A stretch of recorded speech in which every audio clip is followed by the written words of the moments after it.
The market doesn't know what keeps you up at night. It doesn't know when you want to retire, and it doesn't know how old you are. The simple truth is, the market doesn't care. But if you care, you've tuned into the right place. You're listening to Investor Resources, bringing clarity to the confusing world of finance. Here are your hosts of Investor Resources, Don Creech and Perry Sykes. I'm Don Creech. And I'm Perry Sykes, and welcome to the Investor Resources Podcast. I'll bet if you're an active investor, even if you're a part-time investor, you've made a purchase and it went backwards on you, and you were saying to yourself, how could I have ever done that? I mean, that can't be, because I did too much research and it can't possibly go any lower, and yet it does. And then you start digging, trying to figure out, what did I do wrong? Who told me the wrong story here? Well, let's see if we can lay off some blame so I don't have to take this personally. It can't be me, right? This has got to be somebody else's fault, and that's why they're saying, probably maybe the largest handicap investors have is overconfidence. It's like, how can this? What could possibly go wrong with this? I've looked at this from every angle. I can't miss. That thought should probably scare you if you're ever thinking that, because it can always miss. Well, the other side of the equation is you look at something and say, it doesn't make any sense. We just go back to the NVIDIA 6, 7, 10 years ago. It's just a gaming chip. I mean, who on earth needs to really be invested in a gaming chip? Well, so it goes from low double digits to way overpriced because it was in the right spot at the right time. And you didn't buy it because it was a gaming chip. And now you say, if only Ida understood what was coming down, if only I could have seen the future. And your brain runs these things around and around and around in your head. And sometimes you start losing sleep over it and you start sweating. You don't want to tell your wife about it. Or anyone else, that either I bought something that was so crazy and I lost a ton of money, or I decided not to buy something that then subsequently made a huge return. People hate that, but Charlie Munger used to always say, you have to be rational in your decisions. You have to be rational. And the important thing to remember is that you can't be rational unless you're also emotional. You have to be able to know especially what other people were thinking. And that's where Charlie Munger's partner, Warren Buffett, is so successful. He's not unemotional, he's inversely emotional. He'll find out what everyone else is thinking, and then the opposite of that emotion will become his emotion. That's what he'll do. If everyone else is thinking this has got to be a buy, everything is great, that's when Warren Buffett's most likely to say, maybe this is a sell. Maybe there's too much enthusiasm here. And the opposite's true too. Like you said, Don, if no one's looking at it, if absolutely everyone says it's a disaster, it may be time for a second look. And that's the important part to remember. You've got to be able to identify fear and greed, irrational exuberance, and then use that to your advantage. You have to be both emotional and rational. It's very difficult to do, but it's probably one of the biggest upgrades that you can possibly make to your trading by not being emotional yourself, but looking at the emotions of others. Switch those around, get the opposite view of that, and then put that into your investing formula. Well, that's really hard to achieve. I mean, we've been doing this for a long time. And what I have found actually this past year is that the enhancements of my process have allowed me to go to sleep at night not worrying about what the market's going to look like tomorrow morning with what I own, how the portfolio is going to go.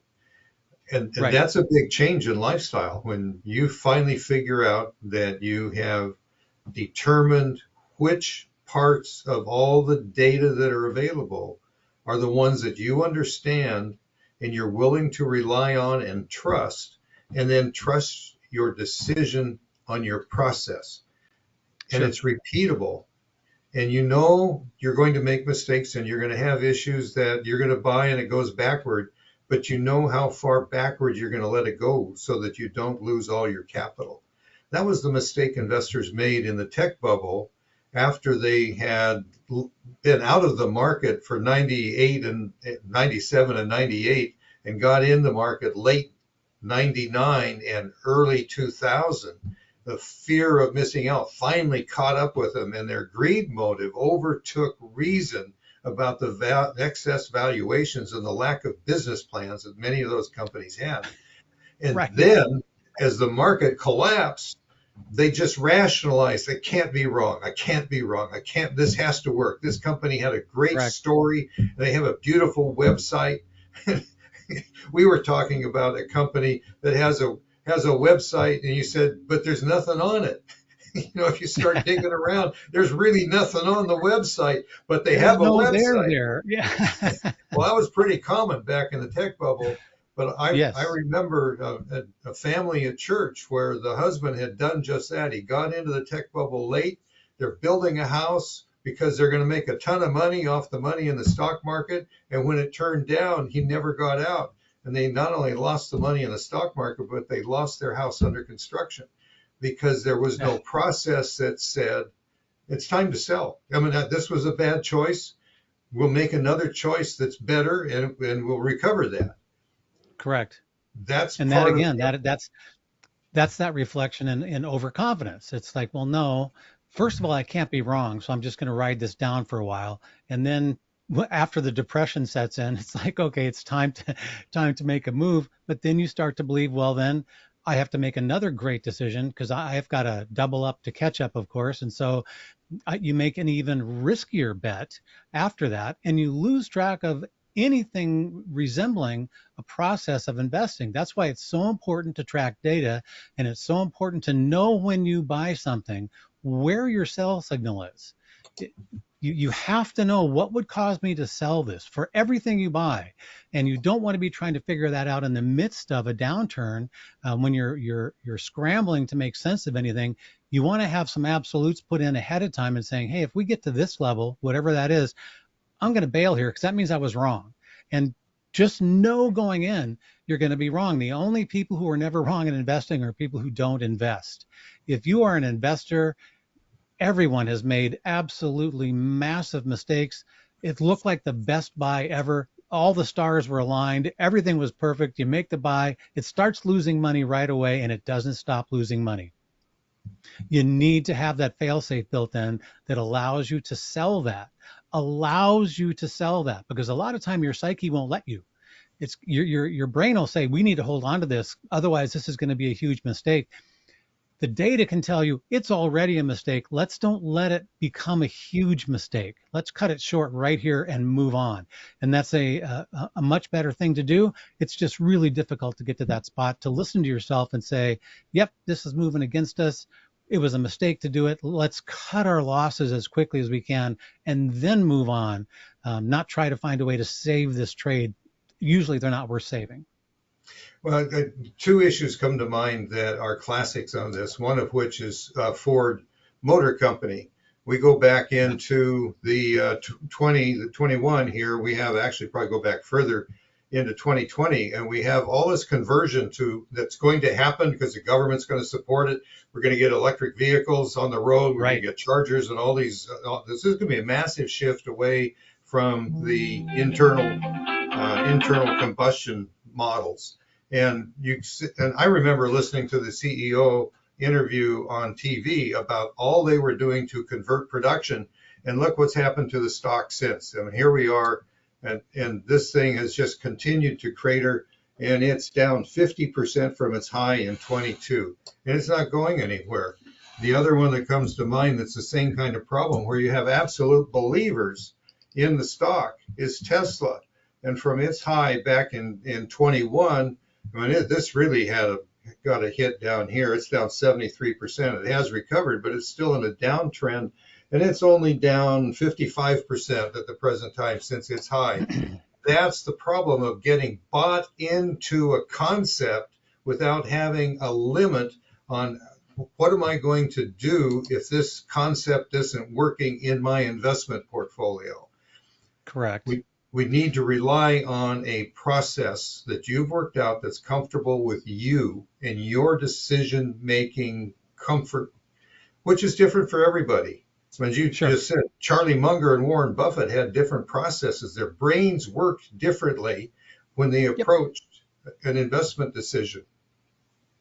And together they made one great investor. And that's the key. You need to find out, and you can do that with data. If you find out, hey, you know what my blind spot is, it's over here. You can collect data on that and let yourself know, even if it's something that you tend to miss. What does the data say?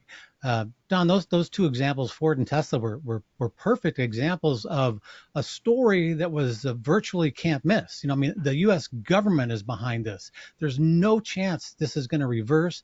This is going to proceed just as said, and massive U.S. corporations are already converting. There's no way this can go wrong. It went wrong almost immediately and stayed that way. And it was very important to listen to the data, forget the story, forget the mandate from Washington, D.C. that, oh, this is what's going to happen. No, it's not. Reality sets in, and that has to be reflected in your portfolio, not what you want to have happen. It's important. It's very important to make sure that you don't let yourself get bullied into or scared out of a good decision you're making based on data. You can get the data and say, well, this doesn't seem to make any sense to me.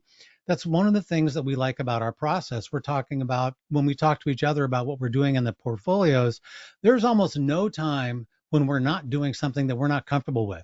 We're not doing something, we're not adding something to the portfolio or taking something out that's doing well and it looks like it's time for this to go. Both of those cases we'll be looking at it saying, man, I don't like the sound of that at all emotionally. But when you look at the data, there's really not an option here. This is what the data says we need to do. And even though the data is never 100% correct, it's going to put you on the right side of the trade most times. It's going to give you the best chance to make profitable buys and sells when they're needed. And it's significantly more accurate than I'm afraid of this. This is making me nervous, or I love this story and I would love to get into this right now, because that's what your brain's always telling you that. Oh, this is great. This looks like it's an amazing thing. Always back up and check that data. Always look at what do the numbers say here? Is that really true? Or is that just the story that's being told right now? Because the reality and the story, the narrative are often two very different things. And it's evident when you look at the market data. One of the there's always different ways to look at how am I going to analyze this stock or this mutual fund or whatever. One of which is fundamentals. That's the American Association of Independent Investors, and they use a lot of fundamental research. What fundamentals don't tell you is whether or not it's actually a good time to be in the market with this particular company. Correct. What charting or technical analysis tells you is whether or not it's a good time to be in the market, period, and specifically with this company. Those are essential. Now, fundamentals should not be avoided if you're buying individual stocks. If you're buying exchange-traded funds or mutual funds or annuities, then those managers are responsible for the fundamental issue. And now it becomes a function of condition of the market. And that's what you get from technical analysis and charts. That's something that if you're an individual investor, you need to get a grip on. And there's lots of places to get inexpensive charting software and help to learn how to interpret it. It does take some time to figure out how to make good decisions with it. And if you need help with that, we're available. That's what we do. How we manage money is we're looking at those charts on a daily basis. We make decisions when the decisions need to be made. And we just start the process all over again the next day. And with that, you can learn to manage the emotions that your brain are going to mess with you about whether or not you should actually make a decision. Constantly, yeah. It's never going to stop. That's the key. Get your emotions under control. It's a big issue for investors. It's a big issue for professional investors. It's a very difficult thing to do, but it's something that you need to work on all the time, and you'll get better at it. If you want help with your portfolio analysis from our point of view, give us a call, send us an email, subscribe to the podcast. We'll have another one coming shortly. Have a great day.